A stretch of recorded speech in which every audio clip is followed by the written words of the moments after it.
creepy peeps, and welcome to day 19 of Shocktober. And today we're going to be talking about Arachnophobia. So Arachnophobia is a film about a South American, there's a species of South American killer spider that hitches a ride in a coffin to the United States and starts to breed and kill. Right, so reviews are subjective anyway, correct? But I try to remain as objective as possible whenever I watch a film. That didn't happen here. If for some reason you don't know, I'm terrified of spiders, and if I didn't have arachnophobia before, I definitely have it now. So it's hard for me to think of anything I liked about this movie because I was pretty much either frightened or grossed out the entire time. Basically, this was me the entire movie. Great, a bunch of drunk college douchebags dealing with a spider. Dealing with a spider.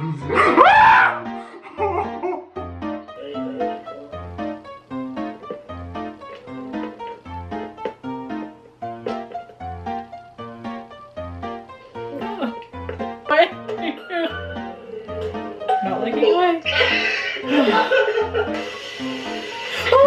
The only things I can think that I liked about this movie is Jeff Daniels. He plays the main character, Ross, and he has an intense fear of spiders, and he's 100% me in this movie. Like, he was the only character I could relate to.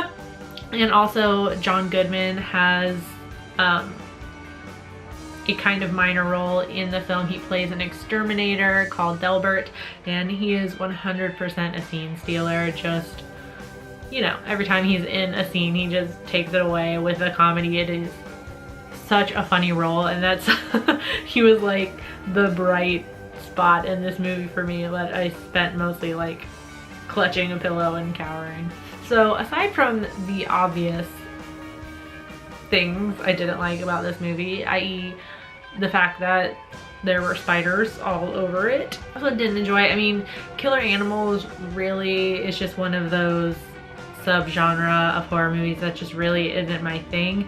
And this, I mean, this was like a horror comedy, so it's supposed to be kind of silly, but it's so much harder to like just sit and watch a movie when, you know, you kind of don't like enjoy that type of movie, you know what I mean?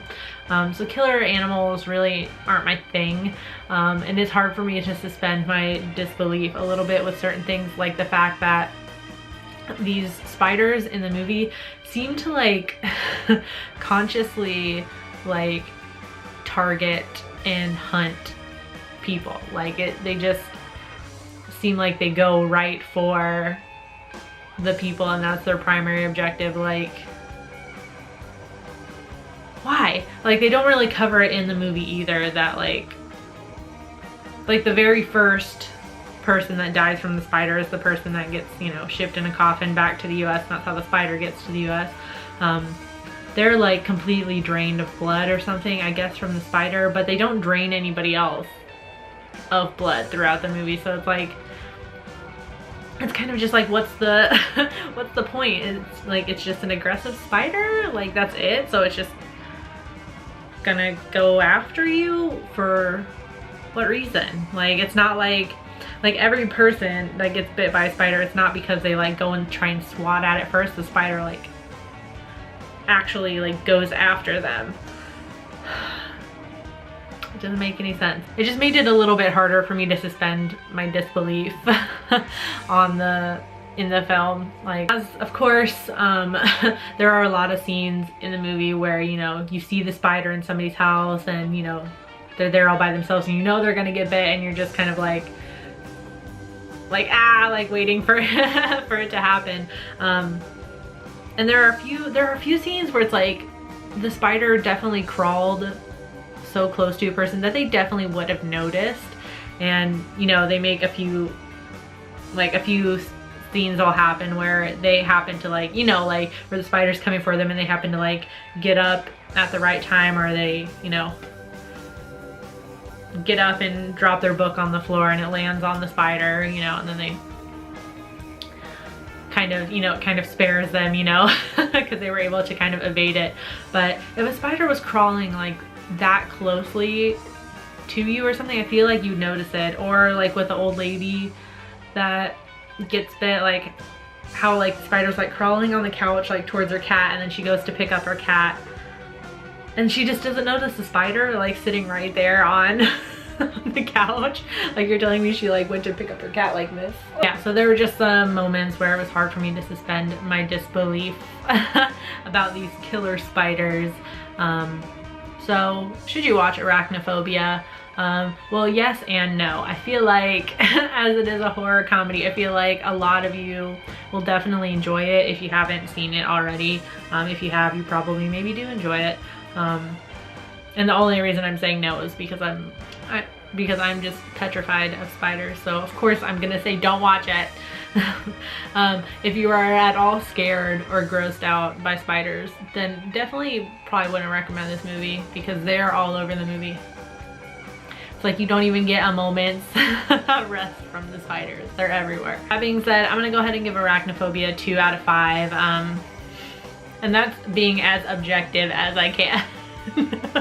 In reality, I probably would give this movie like a 0.5 out of 5 just based on the fact that I hate spiders, but that's not very fair. So I'll give it a 2 out of 5. It still wasn't, like, just thinking about it, it wasn't that great of a movie. It had a few funny parts, but it wasn't enough to redeem it in my eyes anyway. Probably hold the unpopular opinion here on IMDb. It has a 6.4 out of 10. Rotten Tomatoes has it at a 91% critic score. And a 53% audience score, and Roger Ebert gave it a 3 out of 4. So I mean, I guess, you know, I just really have the unpopular opinion here. Right, so if you've seen Arachnophobia, let me know in the comment section down below what you thought about it. This will probably be the first and last spider movie I will review on this channel. I don't want to watch any more spider stuff. No more spider stuff. I do hope you enjoyed this video. If you did, please give it a thumbs up. If you're new here, subscribe and become a creepy peep today. I post videos Monday through Friday, and then every single day of this month there is an additional movie review for Shocktober. Thank you so much for watching, and until next time, stay strange. Bye!